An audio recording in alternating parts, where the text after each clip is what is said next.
think it's safe to say that when you're talking to a reenactor about why they chose the period that they do, a whole lot of the time, media that they loved as a child is often involved. That's a bit of a... I don't think that's a huge assumption. So whenever I mention why I chose to do Viking Age, I usually mention Beowulf, which I translated into High Valyrian as a sophomore in high school. Or I mention, for Gotland, I mention my love of the bareheaded brooches. But one of the series that I don't talk about that is hugely influential in choosing the period that I do is the Saxon stories, and this book itself says it all. These are 8-year-old annotation notes. I think most people who clicked on the video will know that it's about Uhtred, who is a Dane raised among the Saxons, who... It was at this moment that he knew. He fucked up. He is a Saxon-raised Dane, essentially. No. He is a Dane-raised Saxon. Throughout his adult years, starting from around the age of, I want to say 16, fights among the Saxon troops. By the time I was 16, the BBC announced that it was going to be released as a TV series, and after the, I'll admit, failure of the first season, it was picked up by Netflix. I'm thankful for the show because I went from being the only person my age who really knew about the series to having a wonderful fan base. But one of the reasons I didn't really enjoy the show for quite a long time was because of the visual aesthetic that they chose for the show. The Last Kingdom is very similar to Michael Hirst's Vikings in the fact that it sticks to what people have lovingly dubbed the biker Viking aesthetic. The key points to this aesthetic tends to be black leather, earth tones, and lots of darker muted colors, in addition to heavy use of eyeliner and lots of tattoos that we don't necessarily have the most historical basis for. High pounds. Now, I can sort of understand the appeal, but let's talk about the biker Viking aesthetic a little bit more. So, one of the reasons I didn't like it is around the time I was 16, I was also joining the SCA because I wanted to get into reenactment. And so, when you're taking this series that is very much historical fiction, and although it is a historical fantasy, you wanted to have that historical aesthetic in it. And the point of this aesthetic, of the biker Viking aesthetic, isn't to actually represent the Scandinavian people of the early medieval era. It's to appeal to this fantasy of a very hyper-masculine, tough guy who doesn't really need any support from his community. Which, if you know much about history, doesn't really work. Fact of the matter is, we're pack animals. I think it is important to note that the mainstream popularity of the Vikings really skyrocketed at the tail end of apocalyptic fiction. In a way, as the market for post-apoc started to fall out in the mainstream, a lot of the fans that used the media to fantasize about self-reliance and being able to fight for glory in an unforgiving environment found it really easy to transfer those fantasies onto the Viking Age. Only this time, instead of, society crumbling and technology failing, it's pre-industrial, early medieval. Instead of the wasteland, it's the fens and moors with long winters and harsher weather. So, while I'm sure that the aesthetics of the biker Vikings really have their roots in Viking metal, and of course a whole lot of metal aesthetics, The biker Viking aesthetic also fits with the very tough guy, hyper-masculine daydreams of many so-called preppers. There's also the huge elephant in the room, which is Vikings and the fantasy of Vikings, because it is a fantasy, at least in regards to this certain aesthetic, really appeals to fascists and white supremacists. The ideals of self-reliance, industriousness, and perseverance are all espoused in the so-called 9 noble virtues that were codified by the Astrau Folk Assembly and other Odinist organizations in the 1970s. Odinists and the Astrau Folk Assembly are known for white supremacy and sympathizing with those who like those ideologies, and so, yeah. Newbie heathens, don't use that. Don't use the 9 noble virtues. The study of the Viking Age and many Germanic tribes has so much to do with white supremacy, as covered wonderfully by Jimmy in this video. I can't really explain my words very much on this because I have so much anger, and it's hard to express that in a very civil way, especially as someone who grew up loving Vikings and who, at some point, I'm sure I was nearly radicalized. And so I have a whole lot of complex feelings that I don't really think suit this video, but I think Talia Lavin really voices my feelings about this very well, which is adopting a Viking aesthetic paints an old world, let me put glasses on. Adopting a Viking aesthetic overlays a patina of old school machismo onto white supremacist violence. I think she said it far better than I could. Here's what I will say to those who enjoy studying the Vikings and who enjoy the aesthetic for the purpose of taking part in white culture. White culture does not exist. There is Swedish culture, there's Norwegian, Danish, English, Spanish culture, but there isn't white culture. But Faye, you might ask, what about black culture? Black culture exists because of the work of stripping the culture of distinct African nations away during the slave trade and during colonialization. Making a comparison between people who have been pushed down and had their history erased for centuries, and people who very much have the social and political advantage in telling their own story, shows a clear misunderstanding of context. And as any of you who study history know, context is king. The ideals of white supremacy are dangerous to our neighbors, our friends, and our communities. And as people who enjoy and study the medieval era, especially the Viking Age, it's important that we not represent the study as being co-opted by white supremacists and fascists. It's been that way. The study is rooted in white supremacy, and it's important that as we discuss the topic, we specifically work against those ideologies. But yeah, that's why I'm not a huge fan of the aesthetic. And let's get into the logic of the show's designs.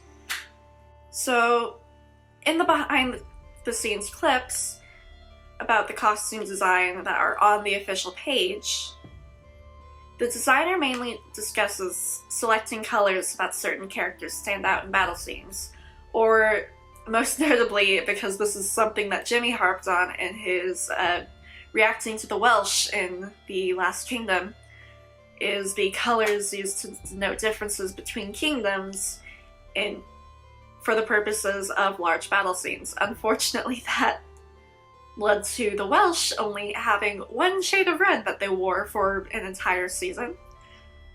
What? And in addition to that, as a fan, there's a lot to be desired for making the costumes indicative of the characters' personal arcs, something that is an important aspect of the few outfits described by Bernard Cornwell in the books. As denoted by my quick discussion on the biker Viking aesthetic, I talk far too much to cover a whole ton of characters, so I narrowed down my redesigns for this show to 4.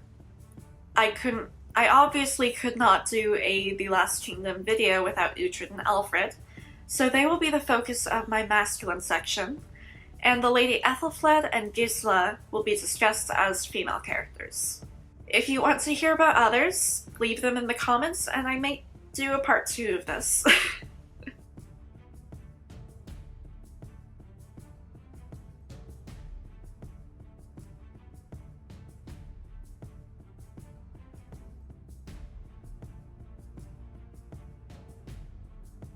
So, Uhtred. Uhtred's costumes are generally blue, and he almost always has his armor on, especially as the series has gone on. This just doesn't make any sense. Uhtred, despite being very much a warrior, does have other interests, and that has sort of been neglected in the narrative. I think this is also a fundamental problem of trying to put 2 books into a season, and the pace should have really slowed down after season 1, because it's been to the detriment of logic of plot lines and to character development, in my opinion. Back to Uhtred. I don't think any of us want to admit it, but Uhtred's a bit of a theater jock. I mean, the man legitimately defaulted to reciting poetry when his wife died. And he's in general a dramatic bitch. Draymond's acting has only added to this, with flourishes like the little backward roll that he does in season 4 after falling from the tree. He didn't need to do that. We didn't need to see it. Alex blessed us with that anyways. So as payment for that, we're going to add more drama to his clothing. This is going to be for his general out-of-combat clothing. I would put him in brighter colors and give him some nice hose to show off the legs that are very well muscled from a lifetime of fighting. He would wear a hammer amulet as he does in the text, and I think I'll keep it as the wooden one he first won as a boy to reflect the connection that he has with his adoptive family. The relationship with Ragnar and all of them is pretty much gone by season 4, but he still holds on to the memory, even if he is no longer Uhtred Ragnarsson. Instead of the god-awful furs that he wears, I think a Varafelder would get a very similar look, while being more historical, and is also capable of being flashier. One of the fragments of this piled weave, found at Hedeby, was dyed with madder and could have even been pink. This I would probably dye orange, a very pale orange to show how it's been faded over time, which both goes well with blue, and is a nod to the orange I am assigning preemptively to Brita, as I think orange fits her fiery personality rather well. His armor is a complete change, but I'm not going to keep everything from the books either. So, for the show, the lack of helmet and frankly rather useless armor he wears does absolutely no work, and at this point the only reason he is alive is the massive amount of plot armor he has. It's a shame, really, because in the books he's not only wounded, but receives long-term effects from those, like a stiff knee, and if I'm remembering correctly, most importantly for the plot of an entire book, the infection from a wound that he received at the Battle of Tettenhall. I think it would be nice to watch Uhtred go from a young man fighting for glory and revenge to an older man fighting because he must, but he's weary from it, and beginning to see that it's time for others to take over for him. To help show this passage of time, I would not only actually age the actor, I'd say let us watch him change from wearing tighter tunics to really show off his firm physique to looser stuff that has a little bit more ease and is a bit more of a, I'm just showing off how wealthy I am. I'm not showing off my physique because I'm getting tired. His epithet of Daneslayer ought to remain a very apparent part of his costume design, so I'm going to borrow from one of the more fantastical bits of his armor design in the books. His mail hauberk in the text is trimmed at the bottom with the hammer pendants of all the Danes that he's bested in battle. And it's a bit I love this so much. It's a brilliant way of really kind of slamming in that Daneslayer role, because really when you think about it, armor wasn't too different between the Saxons and the Danes, because they're both Germanic peoples and have the same level of technology, really. I would also swap his sword back to a nice standard Viking Age sword, and once our Queen Hild, bless her soul and the ground that she walks on, returns to the Abbey, I think her silver cross should be hammered into the hilt as a wonderful visual cue of Uhtred's Between Two Worlds thing, and a sign of their friendship, because she doesn't show up as much afterwards, which is a shame. But I understand that. She's back in the Abbey. Now obviously we need to give him a helmet. We're not going to do the wolf-faced helmet that was described in the books, because I don't think I can really document anything similar to that. From the description, it reminds me of Vendel-era helmets, as well as things like Sutton Hoo, or possibly the boar-crested helmets from the time. But I don't see anything like that in the Viking Age. So I think what I will end up using instead is a standard nasal helmet, but with some bronze or brass decorations on top. Now, no matter what the book or the show says, we're getting rid of that stupid back scabbard.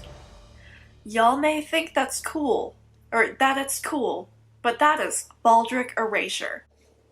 Serpent Breath is going to get a lovely tablet woven baldric that changes in color throughout the seasons to fit the colors associated with his lover. So for Brita, orange, or with some blue decorations, and I think have a more 50-50 mix of these colors to show that their relationship is mainly based off of friendship.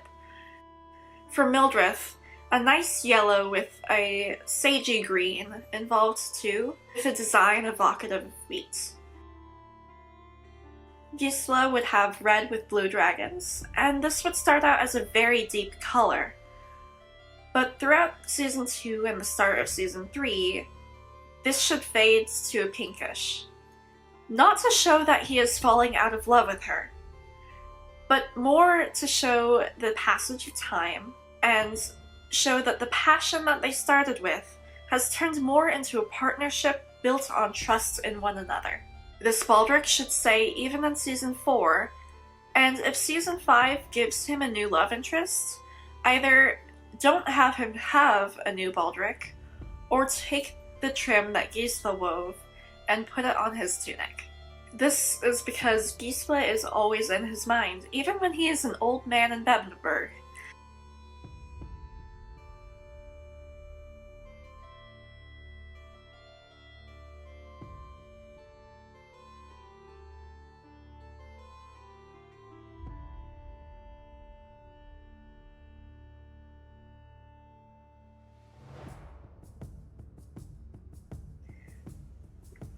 Uhtred gets a hair section. Surprisingly, I'm not about to argue for blonde Alex either. Editing Faye here, no, I am going to advocate for either Uhtred having blonde hair, or Guthred getting dark hair, because it makes that scene at the start of Season 2 make so much more sense, because they were supposed to look like each other and have similar features in blonde hair and blue eyes. But you could also give them dark hair and blue eyes, especially because Uhtred is only around for a season and then you kind of forget about him. Just make Uhtred look like Uhtred more. No, I'm going to use this time to incorporate a little headcanon that I have and I've written fic about, as well as to make fun of Uhtred's Season 2 dreads. It's not fully dreads, but it's essentially dreads. So,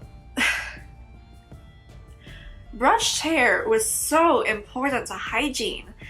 And while I'm totally down for giving Uhtred matted hair in portions where he's on Sverri's ship, he and Finan immediately brush each other's hair and beards after they're freed. Giving him dreads after the fact is just a complete erasure of what he had just gone through. The other thing is a headcanon that Gisela does his hair when it's longer. And this isn't necessarily saying, oh, he should have really decorated hair. It's more so that it could be something where you have downtime scenes where he is with his wife and they're chatting and spending time together, you know, without the children, being able to connect with one another. And when she dies, he can cut his hair off, which is a good way to have the sudden chop between long and short hair for Alex, and have it make sense character-wise. Because it would be a sign of mourning for her, essentially. And he can just keep it short because he's still mourning his wife. There you go. Perfect character-driven reason. In general, I don't like how messy the Dane's hair looks in the show.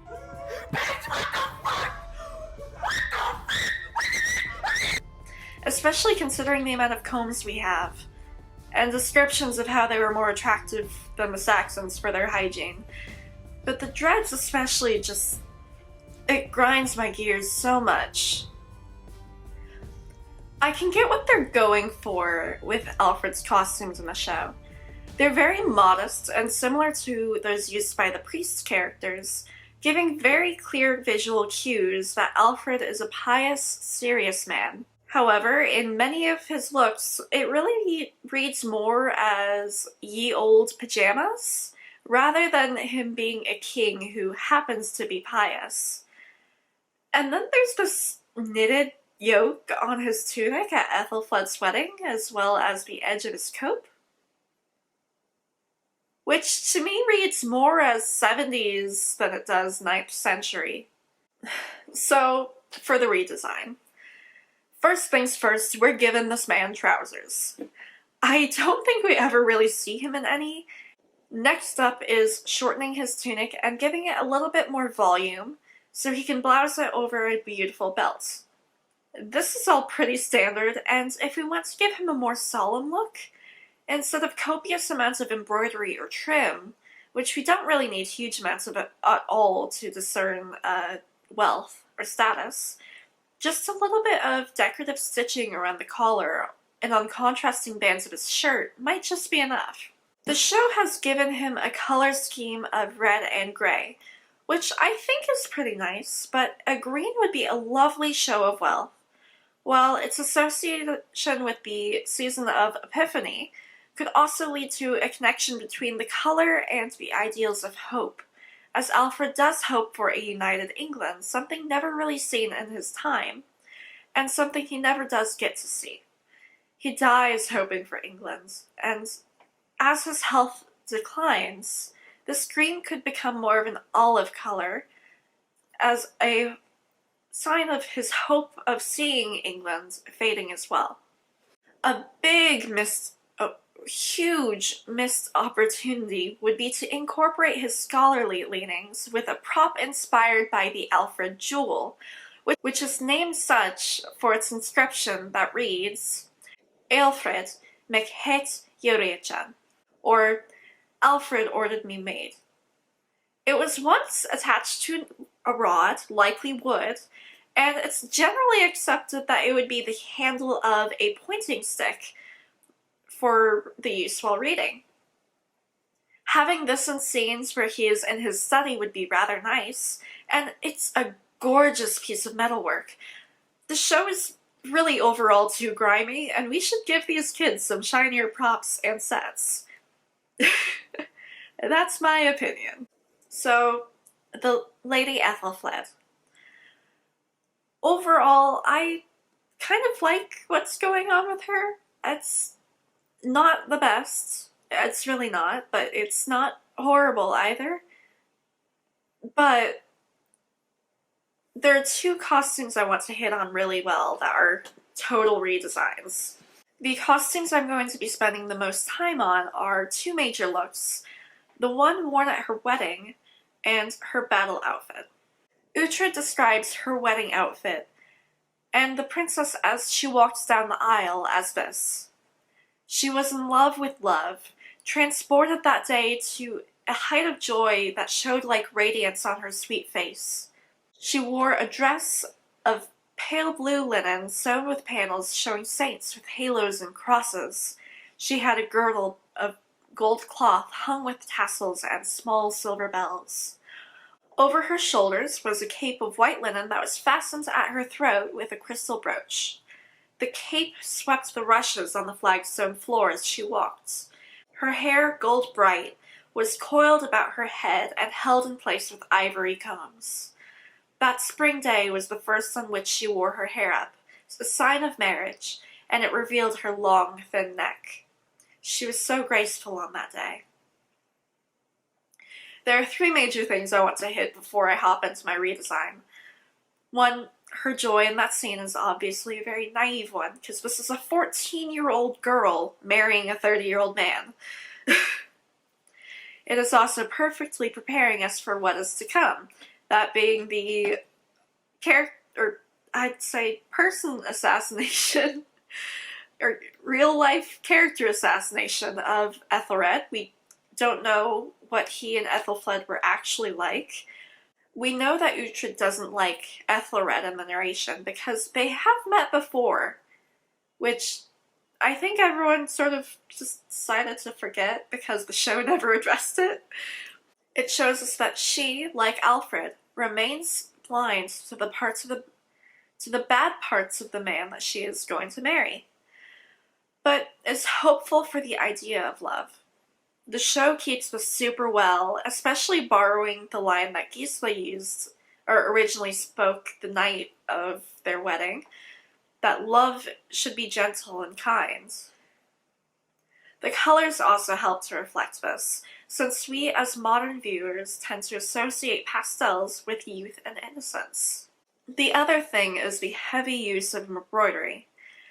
English embroidery work, also known as opus anglicanum, is a huge deal, worked with gold along with colored wools or silks.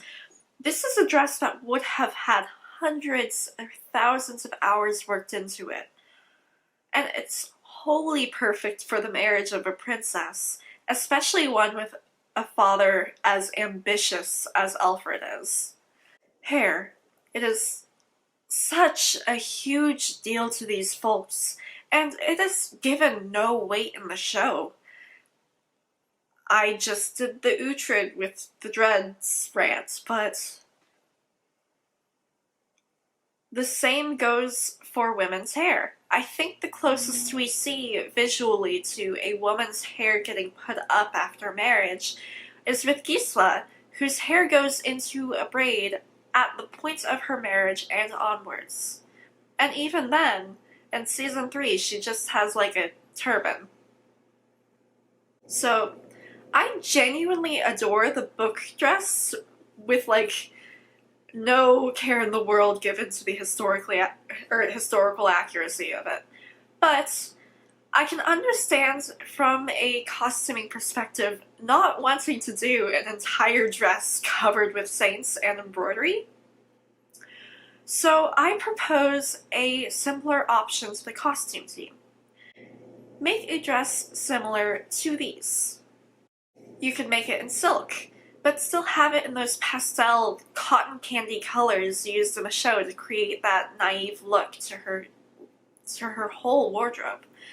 Instead of fully embroidered panels, use heavy embroidery around the cuffs and the hem, but with plenty of gold involved. And have saints embroidered there, sort of like what is seen here in the border of the Grimbold Gospels.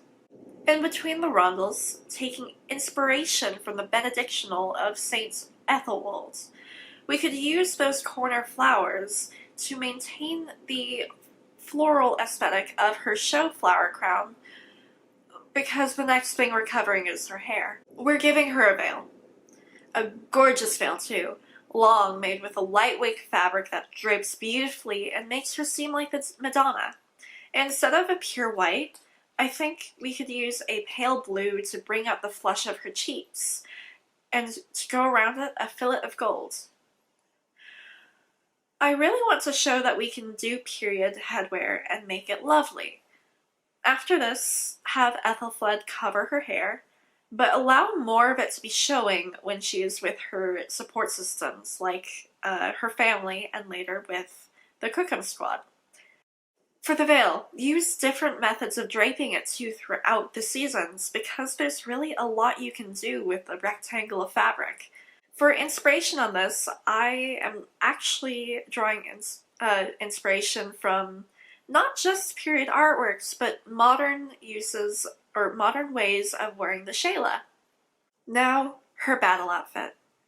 I'm probably going to ignore both sources and jump straight into designing something new, because this queen deserves more than leather boob plates, and I don't think a hauberk of brass would be as protective. I don't know. Let me go and ask a metal guy real quick. Thank you, Erkin. So, brass is not only much softer, but it work hardens, which would end up with a not very protective bit of armor to wear. Either way, right now we're giving her a plain hauberk, which is itself a major flex. So many hours of work, so much metal put into it, and it's among the best armor a person approaching battle could ask for in that period. Aethelflaed will also be getting a nasal helmet, but we're not putting it on her bare hair. Taking inspiration from much later art, this is dated to the late 14th century, I want Aethelflaed to wear her helmet on a veil. Not only is this a little bit of extra padding, but it also maintains her modesty. Ironic, since the show is portraying her as having multiple extramarital affairs, including 2 so far, and 3 if Aldhelm stops being so much of a simp. But societal standards, baby. I personally adore battle dresses, and being a person who fights in a dress, I can assure you that it is very easy to fight in a skirt. So I would put her in a yellow kirtle underneath the mail, and have her riding beneath a banner of St. Hildegard, with the same goose symbol that is referenced in the book. While her usual color in the show is typically pink, and I want to keep that the same way in this redesign, the primary to her clothing on the field of war will be gold, to reference Isolt's prophecy from the Pale Horseman. Alright, y'all. I'm going to give you a fair warning that Gisela is my favorite female character in the series as I do this section.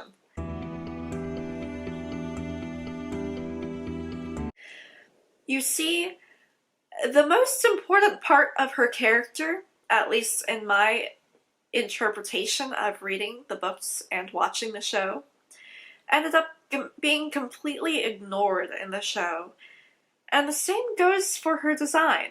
So, let me get this whole spiel done, because I'm so sorry. I've written this meta many a times over the years, and it's just sort of grown since then. I'm sorry. So, in the series, we have 3 books to get to know her.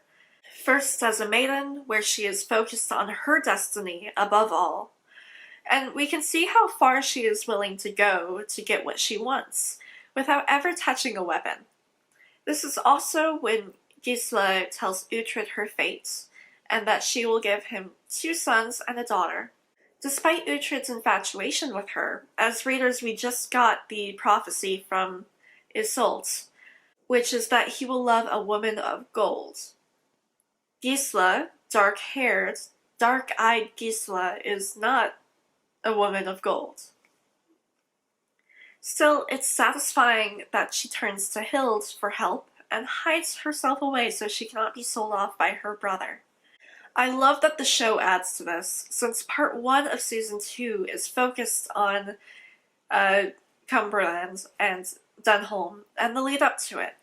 And the showrunners add in scenes for her that we wouldn't have gotten otherwise since Uhtred is the narrator. These scenes help to reinforce who she is, most notably when she calls her brother a fool in the midst of alliance negotiations. It calls out something that isn't really brought up either in the books or the show, which is that someone had to be maintaining an open seat for Uhtred on the throne of Cumberland for the 2 years that he was a slave. There is no king in Cumberland before that, between his father's death and his current place. So I think Gisela might have had something to do with that. And really the only other major political power in the area is the Bishop Uhtred, and he's rather intent to get her out of the way as soon as Uhtred is back. However, once all is done and she's married, we don't see much of Gisela on screen outside of Uhtred or the children. Yes, we have the wonderful scene of Aethelwulf speaking of the dead Dane Bjorn, and the most important thing Gisela says in this scene is utterly overlooked because despite her clear concern for Alfred, and despite worry for her husband's oath and honor, the biggest takeaway most people get is Gisela's death glare at the idea of the only good Dane being a dead Dane. However, as readers, we discover that Gisela's main ability is to be a bridge between Dane and Saxon, even better than her husband. Because her home, Caerleiguilid, had been such a blend of the two. In the Lords of the North, Uhtred even remarks on the mixing of the languages of the Saxons and the Danes in this specific region's dialect. Her closest friends are Hild and Thyra, who are two very Christian women. This is despite her being a woman that Uhtred defers to in terms of the magical traditions of the Danes. She warms up to Father Cheallaigh, despite his constant flirting with her, basking in the many compliments offered by this man who has a running joke of hating his wife. I think most notable, however, is her friendship with Aethelflaed and Alfred, which are both ignored on screen. My TLDR is that the showrunners took this woman who served as a representation of the peace that could be, being a Dane who is in love with a Saxon, with a Christian Dane of a brother, and her closest friends not sharing the same faith as her, but both parties respecting each other's differences. And they made her a housewife who disappears as soon as she is married. With all of that stripped away and her roles and those friendships given to other characters, Gisela became a smart woman who served to bear children and die in Uhtred's story.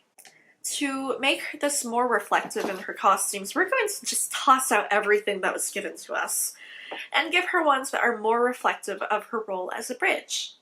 Starting with her clothing when she meets Uhtred. She wears a grayish kirtle and purple smocker when she welcomes Uhtred and Uhtred back, which doesn't really reflect that she has been sheltering and working with the abbot Uhtred for the past 2 years.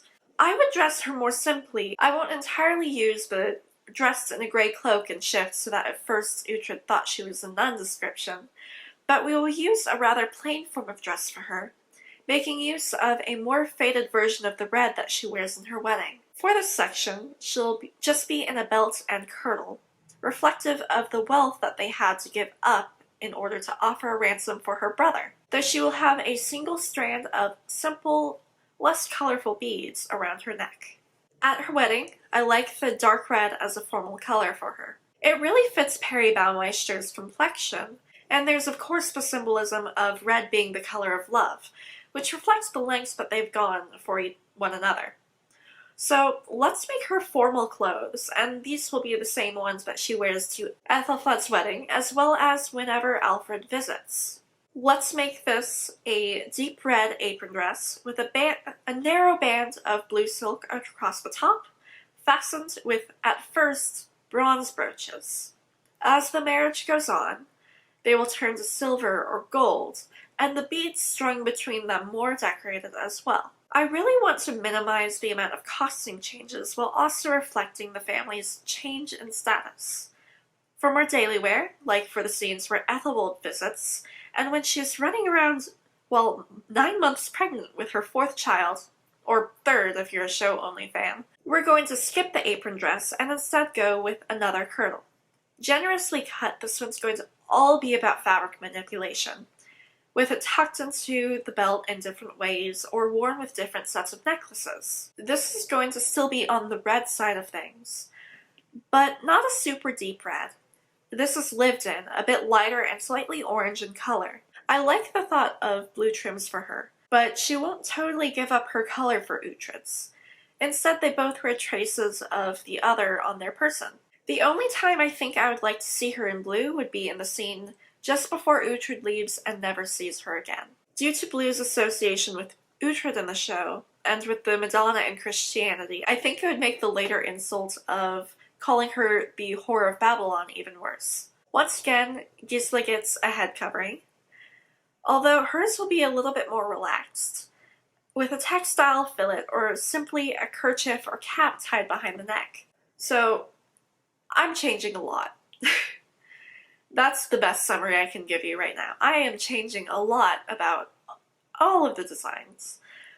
I know I have a whole lot of criticisms, but I really do enjoy the series. So many of the actors are brilliant. I'm just not a huge fan of the visual designs of the series. The amount of work that the costume team puts in is incredible. I have nothing against the work that they do, it just doesn't really evoke the time period very well. Remember, if you liked this video, like, comment, and subscribe for more. I've also got some Viking Age things coming soon, as well as projects in the 14th and 16th centuries. There's a Ko-fi link in the description if you'd like to support the channel. Thank you so much for watching. If you would like more reenactor thoughts on The Last Kingdom, check out Jimmy's video on the Welsh in Season 4, and I'll see you next time.